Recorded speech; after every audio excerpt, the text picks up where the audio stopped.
RCP बाबू जिस दिन गए तो एक तरह से समझिए रूह और आत्मा जेडीयू की चली गई। ललन बाबू है जो राष्ट्रीय अध्यक्ष हैं, एक भी जिला का दौरा करने का हिम्मत नहीं जुटा पाए साल भर। अभी तो मुख्यमंत्री रहेंगे कि नहीं रहेंगे 2-3 महीने के बाद वो देखना है।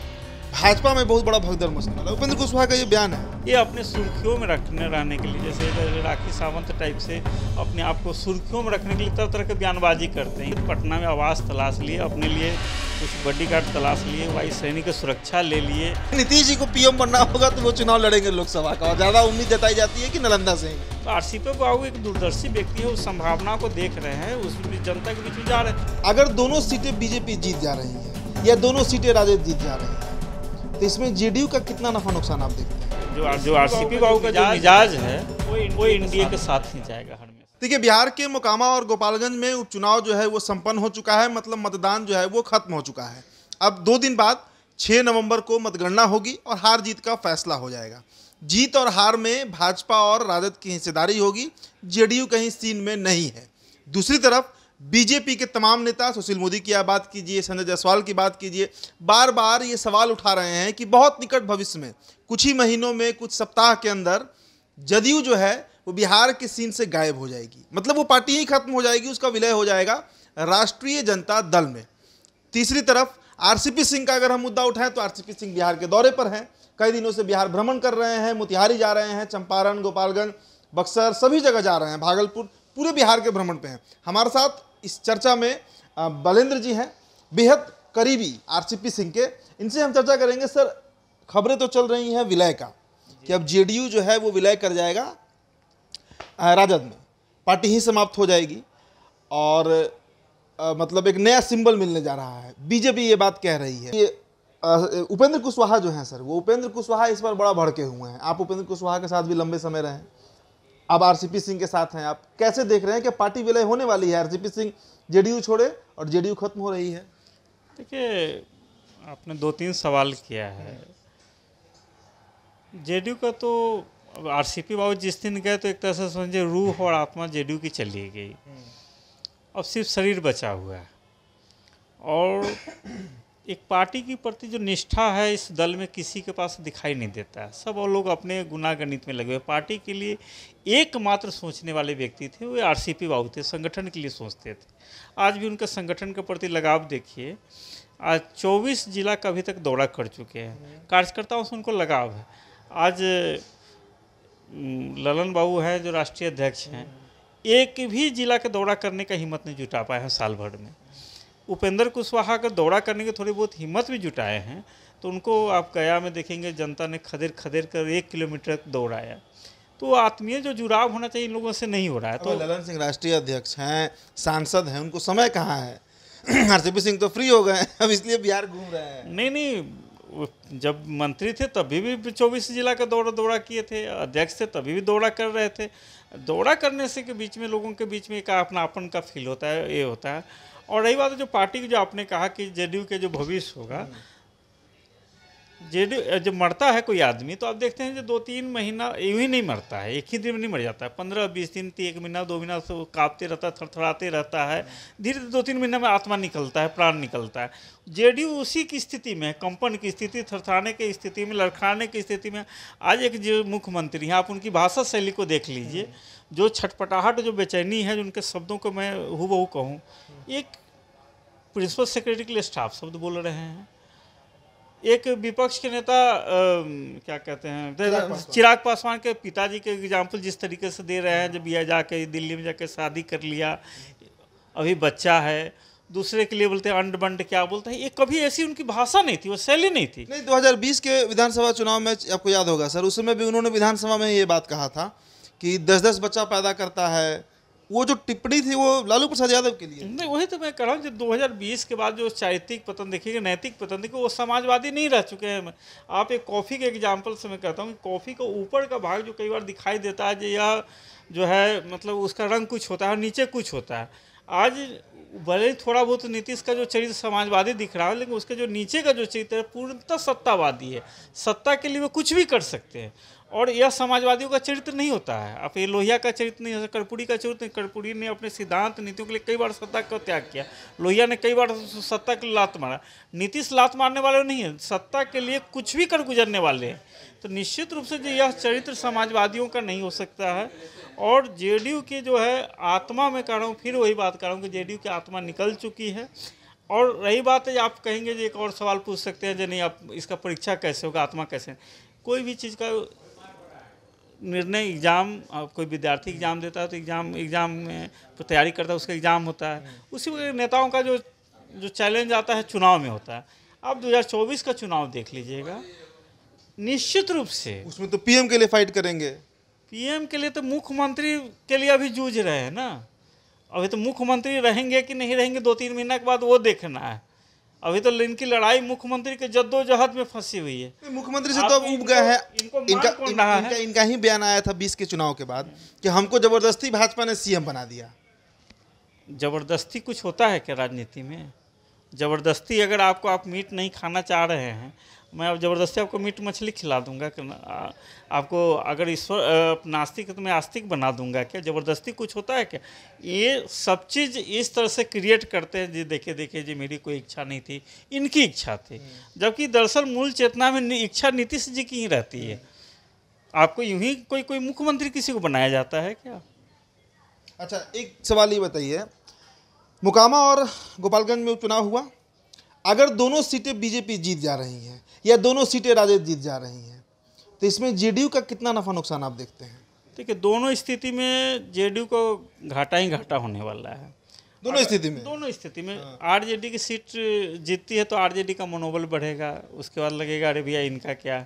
अगर बीजेपी जीतती है तो अविश्वास की स्थिति आरजेडी में होगी, देखिए इनका वोटर मुझे शिफ्ट नहीं हुआ और इन्होंने हमें हार गया। तो उस स्थिति में, दोनों स्थिति में बीजेपी का भी दोनों सीट जीती है, उसका मनोबल बढ़ेगा। देखिए भैया, दोनों जेडीयू और आरजेडी के मिलने के बावजूद मैंने फतह किया। हारने के बाद में अविश्वास की स्थिति पैदा होगी, आरजेडी कभी भी विश्वास नहीं करेगी जेडीयू वालों पर। तो अल्टीमेटली घाटा जेडीयू का ही होना। जेडीयू का घाटा क्या, अब तो रसातल में है, घाटा भी क्या और नफ़ा भी क्या, अब तो दिन गिना जा रहा है। उनके विधायक भी संभावनाएं तलाश रहे हैं आरजेडी के अंदर, बीजेपी के अंदर, आरसीपी बाबू के संपर्क में आकर सांसद लोग उनकी संभावनाएं तलाश है। अब तो संभावनाओं पर बात हो रही है। उपेंद्र कुशवाहा का बयान आया कल कि भाजपा के कई विधायक हमारे संपर्क में हैं, भाजपा में बहुत बड़ा भगदड़ मचने वाला। उपेंद्र कुशवाहा का ये बयान है। उनके हर बयान पर मुझे हंसी आती है। जो उनके संपर्क में, पार्टी के लोग तो संपर्क में है ही नहीं जो कार्यकर्ता है। बजाते उनके लिए चिट्ठी लिखा जाता है कि भैया ये जो कार्यक्रम में जाएंगे तो बजाते इनको सम्मिलित होना है। तो जो पार्टी के जो 2-4-10-20 कार्यकर्ता है वो तो संपर्क में नहीं है। विधायक और सांसद तो दूर की बात है, ये अपने सुर्खियों में रहने के लिए, जैसे राखी सावंत टाइप से अपने आप को सुर्खियों में रखने के लिए तरह तरह के बयानबाजी करते हैं। इनके संपर्क में कोई कुछ नहीं है। मतलब उपेंद्र कुशवाहा का वही कैरेक्टर है, जस्ट लाइक राखी सावंत की कैरेक्टर है। वो अपने सुर्खियों में लाने के लिए कुछ भी बयान दे सकते हैं। मतलब अच्छा, वो भी तो बिहार घूम रहे हैं ना? कहाँ घूम रहे हैं बिहार में? भोज भंडारा में जाना, औरंगाबाद, बक्सर, सब जगह किसी के भोज में जाना, किसी के शादी में जाना, ये पार्टी का दौरा होता है क्या? वो भोज में जा रहे हैं, शादी में जा रहे हैं, इसको दौरा के नाम देते हैं। तो वैसा तो दौरा देते रहिए। एक जगह दौरा किया था उन्होंने, क्या कहते हैं, गया का, जहाँ 1 किलोमीटर जनता ने खदेड़ के दौड़ाया जब ये आप अपने औकात में रहो। और खास करके उस कुशवाहा जाति के लोगों ने दौड़ाया कि आप जो आदमी समाज का नहीं हो सकता है, आखिर एक चीज़ समाज के लिए उनकी उपलब्धि क्या है? समाज, कुशवाहा समाज को जब भी होता है तो वो तराजू पर तोल के बेच देते हैं अपने आप को, कभी एमएलसी, कभी राज्यसभा, कभी लोकसभा, कभी मंत्री। तो समाज के इनके विधानसभा परिषद में जाने से, राज्यसभा जाने से, लोकसभा जाने से कुशवाहा समाज को मिला क्या? एक भी टिकट दिलवाने की बात किया हो तो बतलाइए। एक भी एमएलसी का चुनाव हो, चाहे कहीं भी हो, चाहे किसी भी आयोग के सदस्य बनाने की बात हो, कहीं भी अगर कुशवाहा समाज को तो इन्होंने महत्व दिया हो तो बतलाइए। तो क्यों उस समाज इन पर ट्रस्ट क्यों करेगा? लेकिन इन्होंने तो भी तो कुर्बानी दी है ना, अपनी पूरी पार्टी का इन्होंने विलय करा लिया जेडीयू में, रालोसपा का, और इनको मंत्री तक नहीं बनाया गया। ये मुद्दा भी उठा था जब मंत्रिमंडल तय हो रहा था। पार्टी के लिए कुर्बानी की बात नहीं है। पार्टी को विलय करके अपने लिए कुछ संभावनाएं तलाश लिए, पटना में आवास तलाश लिए, अपने लिए कुछ बॉडीगार्ड तलाश लिए, वायु सैनिक की सुरक्षा ले लिए, अपना कुछ काम कर लिए, पार्टी की इसको कुर्बानी नहीं कहते हैं। कुर्बानी किए रहते तब तो अभी संघर्ष करते रहते।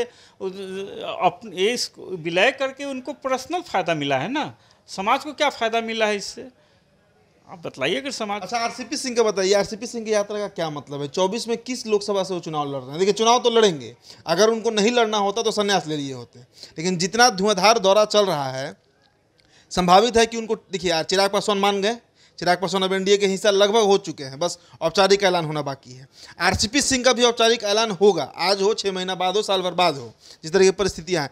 कहाँ से चुनाव लड़ेंगे सर वो लोकसभा का? देखिए, लोकसभा का चुनाव कहाँ से लड़ेंगे नहीं लड़ेंगे ये जनता तय करेंगे, वे तय करेंगे, लेकिन इतना सत्य है। नालंदा से लड़ेंगे कि नहीं? नहीं, इस पर मैं बाद में आऊँगा। नीतीश जी को पीएम बनना होगा तो वो चुनाव लड़ेंगे लोकसभा का, और ज़्यादा उम्मीद जताई जाती है कि नालंदा से ही लड़ेंगे। नहीं, एक चीज़ बतलाता हूँ, जो जेडीयू में दिक्कत क्या है, कार्यकर्ताओं को कोई सुन नहीं रहा है, कार्यकर्ता उपेक्षित है।